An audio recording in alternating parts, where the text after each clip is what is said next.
We're seeing a lot of things that are changing, a lot of egos, a lot of act toughs, a lot of people that are acting out of, I don't know, just pride, I guess you could say.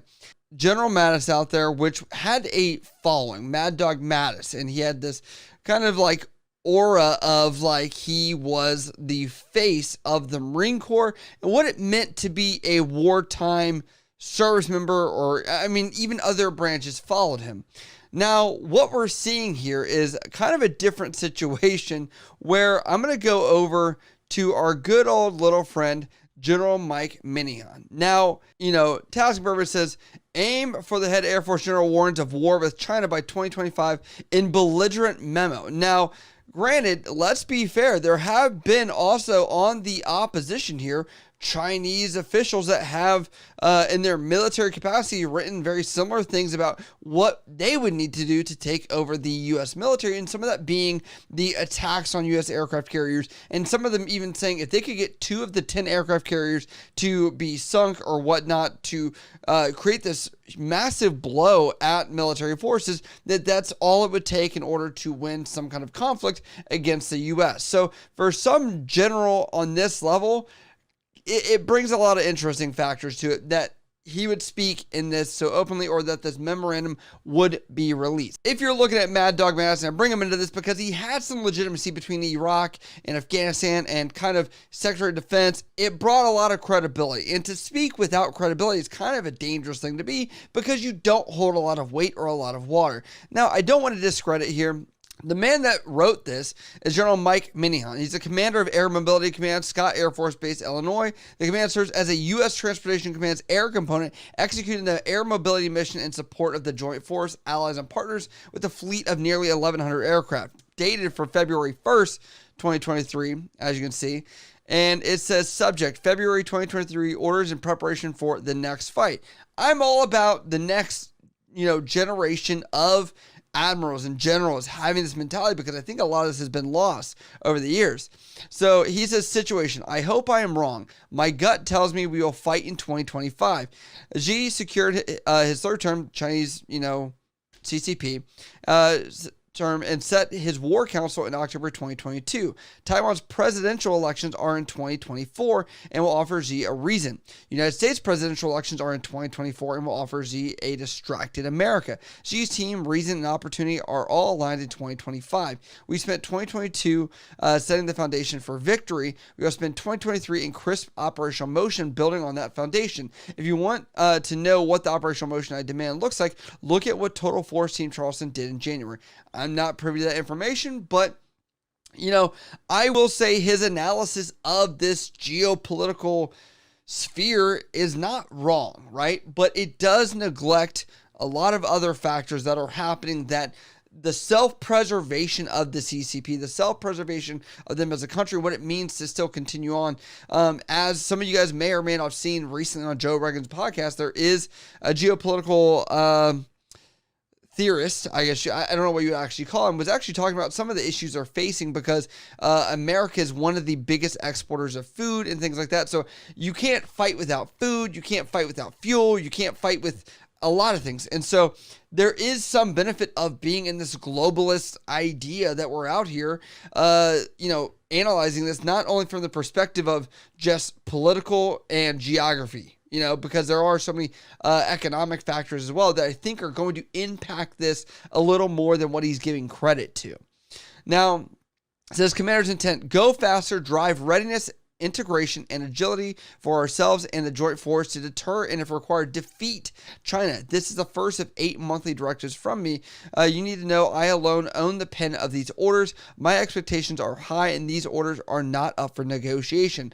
Follow them. I will be tough, fair, and loving in my approach to secure victory. I gotta say, commend the enthusiasm that's here, and obviously he does have stars. He does have authoritative power to make decisions in order to allow some ability to this. And, I would say, I hope whoever is below him that has a full bird on their collar echoes the same sentiment and has the same ideas, because to get joint forces to come together to talk across not only branches within the U.S. military and capabilities and things like that, we're looking at cross other branches. If you guys have not looked, we were looking at what aircrafts can the British land on our aircraft carriers? What can X, Y, or Z countries do with our platforms? Because we understand they don't all match, like a square meets a square, peg meets a peg, whatever it is. And so we're looking for these, I would say, non-traditional approaches to how we could fight the next battle, because power projection is going to be a very interesting play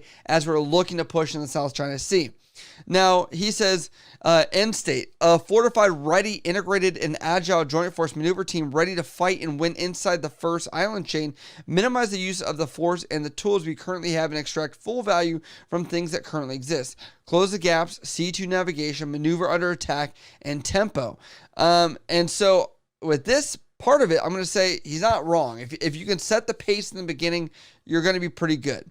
He says, risk. Run deliberately, not recklessly. You will be governed by the principle of calculated training risk, which you shall interpret to mean the avoidance of death, serious injury, and Class A damage to attain higher readiness, integration, agility. If the tactic, technique, and procedure you are developing increases AMC's ability to fight and win inside the first island chain, move out. If you are comfortable in your approach to training, then you are not taking enough risk. So he's saying, risk is okay, not to be totally risk adverse, but to actually implement your risk decision-making tools and say, what is a necessary risk to move forward, and empowering people to do so. What he's talking about is Class A mishaps, I believe is what he's talking about. And that means loss of life, loss of aircraft. He's saying, I'm okay if there's going to be some damage. There's going to be some collateral stuff that happens. There's going to be thousands of dollars lost. There's going to be things like that. But we are okay if we are mitigating below that. Not the risk of the aircraft, not the risk of the people. And that brings two factors into it, because you have signal intelligence stuff that could be happening on the aircraft itself. If they were to obtain that aircraft, you guys might not have remembered back only about a year and a half ago, I believe it was, the Chinese were rushing to actually get an F-35 out of the water in front of the U.S. forces that were out there, but they did achieve to get that. And also, if there is a pilot going across enemy lines and they are captured, what that means for them as well. He then goes to say OT and E. Attach our OT and E efforts from 2022 Fall Phoenix Rally, which will guide our preparation, but are not intended to limit creativity of approach. This is not an all-encompassing list. I expect you to move out briskly on the monthly task, anticipate the projected task, and weave them eloquently into your unit's training and operational battle rhythms. Now, I would say there probably are these are training requirements that are out there. He's asking to implement them smoothly into monthly trainings, which should already be out there as well. But I would say what's key is a lot of people being able to understand the capability of what our adversaries are. He's talking about China. I would say, how many people on lower level, echelons of the military are able to understand, what our capabilities are, what our enemy's capabilities are, what are our vulnerabilities, what are our abilities to protect those vulnerabilities.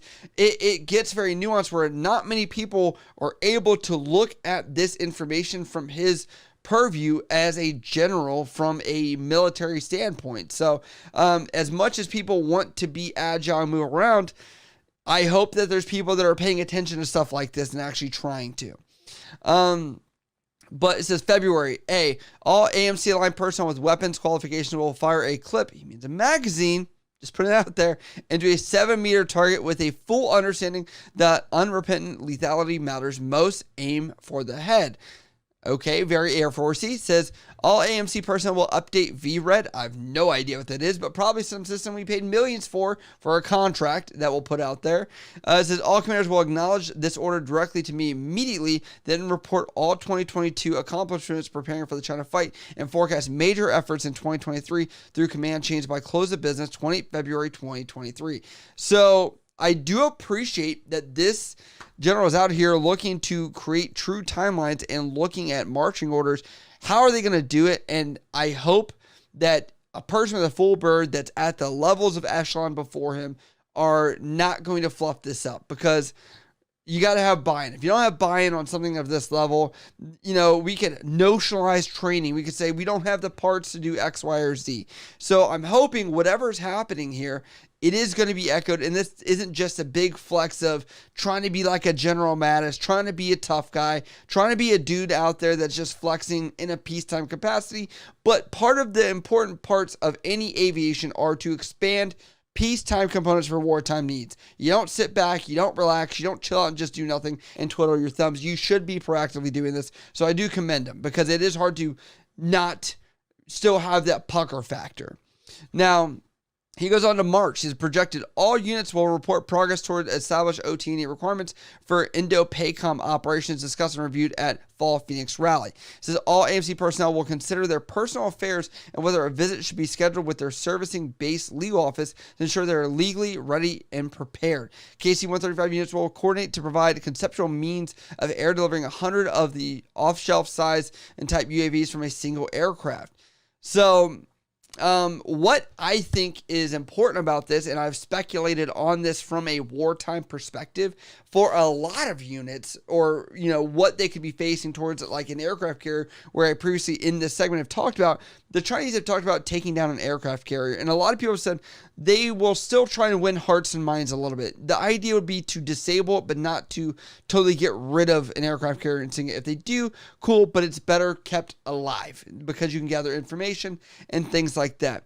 And I've said in previous segments I've talked about where I said, I believe they would do this through like a bunch of drones, a bunch of UAVs that are going out there, trying to just disable any aircraft possible or disable any kind of ship that's out there that's doing forward projection. And what I'm seeing is they would use these C-130s as the forward projection to kind of counteract that. I don't know what key targets they'd be going for, as China has very knowingly made these island chains of man-made islands and built military bases on them. So I wonder what intelligence the military has, or the U.S. has, CIA, FBI, whatever intelligence agencies out there, and what their primary targets would be, because it does seem like so many of these assets are spread out, and how strategic are they? So he goes on to say, April projected, it says all units will report their integration operation plans for Mobility Guardian 2023 to include all events led and concurrent they wish to include for credit. Admin AMC A3 will formalize these orders in Frago format, completion progress reporting, all this other stuff. Let's go. I just thought a lot about General Mattis from this perspective. I thought a lot about him. I thought, the flex that he has, the power, the influence, the know-how, the understanding of the landscape. I mean, he was in country at such a younger rank. And, I'm not going to knock this guy because maybe it's not included. General Mike Minihan. When I look through his qualifications, I'm not saying he doesn't have wartime experience. He has technical proficiency. That is very evident. I mean, you see he's got a bunch of education, right? But on top, including Army War College of the Carlisle Barracks in Pennsylvania. But, I mean, he's got several years, been in since 1989. I don't see anything talking about deployments here. I'm sure being in that long, you probably have something under your belt. But they didn't include it in his bio. So I don't know his understanding of power projection and what that means. And I don't want to undermine that by any means. But